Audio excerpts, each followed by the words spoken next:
Hi all, ಇದು Saturday ಮತ್ತು Sunday vlog ಆಗಿರುತ್ತೆ. ಇಲ್ಲಿ ನಾನು ಬೆಳಿಗ್ಗೆ ನನ್ನ ಮಗಳನ್ನ ಡ್ರಾಯಿಂಗ್ ಕ್ಲಾಸಿಗೆ ಬಿಡಬೇಕಿತ್ತು, ಅದಕ್ಕೋಸ್ಕರ ಅವಳನ್ನ ರೆಡಿ ಮಾಡಿದೆ. ಇವಳು ನೋಡ್ರೆ ಚಪ್ಪಲಿನೂ ಹಾಕ್ಕಂತಿರಲಿಲ್ಲ, ಎತ್ಕೊಂಡೇ ಹಿಡ್ಕೊಂಡು ನಿಂತ್ಕೊಂಡಿದ್ಲು. ಹಾಗೆ ಅವಳನ್ನ ಡ್ರಾಯಿಂಗ್ ಕ್ಲಾಸ್ಗೆಲ್ಲ ಬಿಟ್ಟು ಬಂದು ಈವ್ನಿಂಗ್ ಸ್ವಲ್ಪ ನನ್ನ ಮಗಳಿಗೆ ಶಾಪಿಂಗ್ ಮಾಡಲಿಕ್ಕಿದ್ದಿದ್ದು, ಅದಕ್ಕೋಸ್ಕರ ನಾವು ಇಲ್ಲಿ ಮಲ್ಲೇಶ್ವರಂ ಶಾಪಿಂಗ್ ಬಂದಿದ್ವಿ. ಇಲ್ಲಿ ಸ್ಟ್ರೀಟ್ ಸೈಡ್ ಅಂತೂ ಶಾಪಿಂಗ್ ಸೂಪರ್ ಆಗಿರುತ್ತೆ.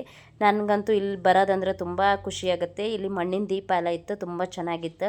ಹಾಗೆ ನೋಡ್ಕೊಂಡು ಒಂದು ವೀಡಿಯೋ ಮಾಡಿಕೊಂಡೆ. ಹಾಗೆ ಇಲ್ಲಿ ಈ ವೆಂಕಟೇಶ್ವರ ಗಾರ್ಮೆಂಟ್ಸಿಗೆ ಬಂದಿದ್ವಿ ನಾವು. ಇಲ್ಲಿ ಬಟ್ಟೆ ಅಂತೂ ಸೂಪರಾಗಿ ಸಿಗುತ್ತೆ, ಚಿಕ್ಕ ಮಕ್ಕಳಿಂದ ಬಟ್ಟೆ ಅಂತೂ ಸಖತ್ತಾಗಿರುತ್ತೆ. ಇಲ್ಲಿ ನನ್ನ ಮಗಳಿಗೆ ಇಲ್ಲಿನ ಬಟ್ಟೆ ಅಂದರೆ ತುಂಬ ರೀಸನೇಬಲ್ ಅಲ್ಲಿ ಸಿಗುತ್ತೆ, ಅದಕ್ಕೋಸ್ಕರ ನಾವು ಇಲ್ಲಿಗೆ ಹೋಗ್ತೀವಿ. ಸ್ವಲ್ಪ ಕಡಿಮೆನೂ ಸಿಗುತ್ತೆ. ಹಾಗೆ ಶಾಪಿಂಗ್ ಎಲ್ಲ ಮಾಡಿಕೊಂಡು ಇಲ್ಲಿ ನಾನು ಇಯರಿಂಗ್ಸ್ ಮತ್ತು ಸರಗಳನ್ನೆಲ್ಲ ನೋಡುವ ಅಂತ ಬಂದೆ.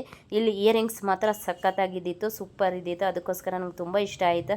ಹಾಗೆ ಒಂದೆರಡೇನೋ ತಗೊಂಡೆ ನಾನು. ಹಾಗೆ ಇಲ್ಲಿ ರಬ್ಬರ್ ಬ್ಯಾಂಡ್ಸ್ ಮತ್ತು ಕ್ಲಿಪ್ಸು, ಬ್ಯಾಂಗಲ್ಸ್ ಎಲ್ಲ ಸೂಪರಾಗಿದ್ದಿತ್ತು. ಹಾಗೆ ನೋಡ್ಕೊಂಡೆಲ್ಲ ವೀಡಿಯೋ ಎಲ್ಲ ಮಾಡಿಕೊಂಡೆ. ನಾನು ಬ್ಯಾಂಗಲ್ಸ್ ಏನೂ ತಗೊಂಡಿಲ್ಲ. ಹಾಗೆ ಇಲ್ಲಿ ಇಲ್ಲಿ ಕಾಡು ಮಲ್ಲೇಶ್ವರ ದೇವಸ್ಥಾನ ಸಹ ಇದೆ. ಹಾಗೆ ನೋಡ್ಕೊಂಡು ಬಂದ್ವಿ.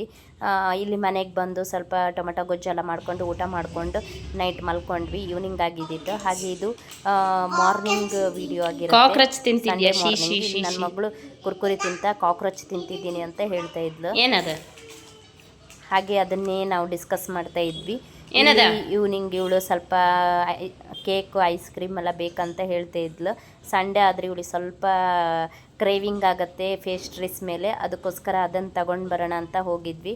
ಇಲ್ಲಿ ಕೇಕ್ ತೊಗೊಂಡು, ಹಾಗೆ ಇಲ್ಲಿ ಡೆಕೋರೇಷನ್ ಅಂತೂ ಸೂಪರ್ ಆಗಿತ್ತು. ನೋಡ್ಕೊಂಡು ಮನೆಗೆ ಬಂದ್ವಿ. ಮುಂದಿನ ವಿಡಿಯೋದಲ್ಲಿ ಸಿಗುವ, ಅಲ್ಲಿ ತನಕ ಬಾಯ್.